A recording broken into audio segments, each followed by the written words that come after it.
Okay, you wouldn't know it to look at this building from the outside, but inside, this is where all the magic happens. Republic of Doyle, and we're standing beside the lady who knows all about it. She's Kerri MacDonald. She wrote a book. Kerri MacDonald, how are you? Hi, Steph. How are you? I'm great. Well, I'm excited because I remember when I heard this book was coming out, I said, that's everything I want to know in one book, and you got it all. I did. Now, how did it, did you just go, I know everything, I should just put it in a book? Like, how'd the idea come? Actually, the producers came to me, and with the idea, I guess, they'd been talking with the local publishing house, Flanker, and there was, just sort of an idea, well, the Doyle brand and the Doyle property is a pretty popular thing, we figured, what the hell, let's just, let's try putting it together and see what happens. Okay, but what I wonder is, like, did you have stuff? Were you keeping a box of stuff? Well, I was the story coordinator for the first 2 years of the show, which meant that every detail of the show somehow filtered through me. Okay. So I was sort of uniquely equipped, because with that Did you bargain high for your rate? No, not at all. You take what you can get. Right? Well, there you have it. But no, this is great. I mean, this is some juicy stuff. It's, it was a bit of fun. Like, I mean, I sort of knew how I wanted to approach it from the beginning in terms of its content and sort of, like those little external pieces with Alan Doyle and the Duke to sort of give it a little bit more heft as well. Because I think it's a really strange book that way, because you're reading it episode by episode. It's not the type of book that I think you pick up and just read.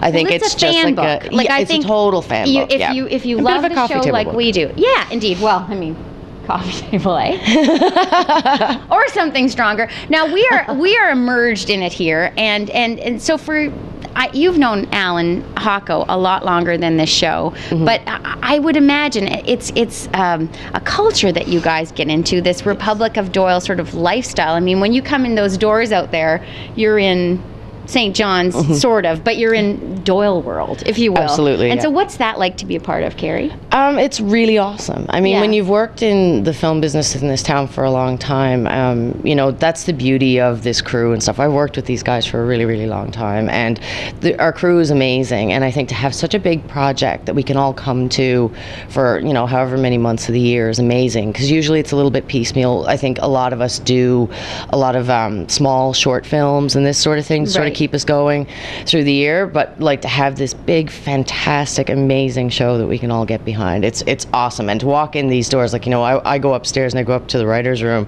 but I'm always excited when I come down to the set. It's just, it's so much fun. I'm a huge fan of Sex and the City, and Sarah Jessica Parker always talked about how New York was the fifth lady, and I always find that St. John's in this show is really a huge character. Oh yeah, I mean, it's the Republic, right? Yeah, right. And it is. It's a magnificently featured part of this show, and I think that you could set this show anywhere else, but it really wouldn't have that certain spark, that really specific spark that the show sort of has because of its place. Right. And the people in it. Indeed. Okay, now, and this book obviously captures season 1 and season 2, am I right? Yes. Now, I know everyone's sworn to secrecy, but since I've got you, and she really knows everything, just give me something, like one, just even if you don't finish the sentence, like just, what's the most shocking thing that's happened in season 3? Well, I mean, Russell Crowe's in the first episode. Right. That's fairly shocking, isn't it?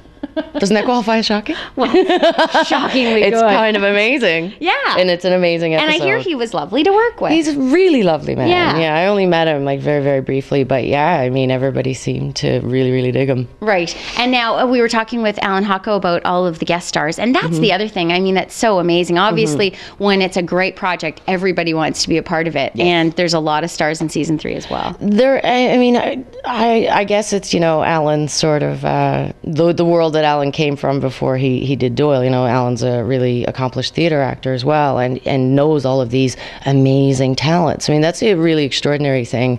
You write an episode, whatever, and you kind of don't know how it's going to play out, and then you end up with these really terrific acters, which is so great, because I think that's really one of the strengths of the show always, and very consistent. Right. Is the level of our day players. Right. It's terrific. That's a fact. We're really, really lucky. Indeed. Okay, and I've always said, because as a girl, well, not often is there great writing for women, but I think the writing for the women characters is fantastic. Hey? Yeah, they're really strong ladies on this show, and there's a really strong sort of female presence. And I think too, again, that goes part and parcel with our culture. Right. I think Newfoundland is very much a matriarchal culture, and Linda actually touches on that in the interview portions of her book, because I think, coming from BC, from the other end of the country, and to come to this place that is culturally very different from the place that she came from, but the thing that she really recognized was sort of the necessity for that sort of female power in your life, and I think that she draws a lot of that, being Rose, even though Rose isn't a Newfoundlander. No.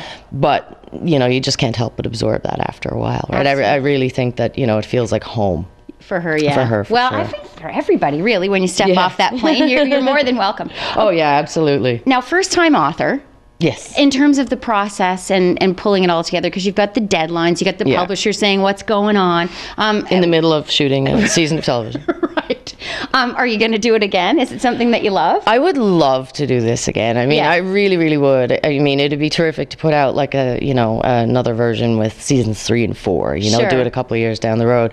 But I really, really loved doing this and the other thing that sort of made me a really good person to do this is I actually buy these books. Like, I have stacks of these types of books. And you know what you want to see. And I totally know what I want to see. So and knowing how our fan base is, because I run our show's Twitter, and set up our original Facebook and stuff like that, and knowing the type of really loyal, rabid fan base that this show has, I mean, it was a bit of a no-brainer. We certainly thought that people would enjoy the book. Right. There was this great, the publisher sent me this great review right before Christmas from a newspaper in Nova Scotia, actually. Okay. And it was the best thing I'd ever heard. First, they said that the book was as audacious as the show itself, but the best part was, do you need this book? No.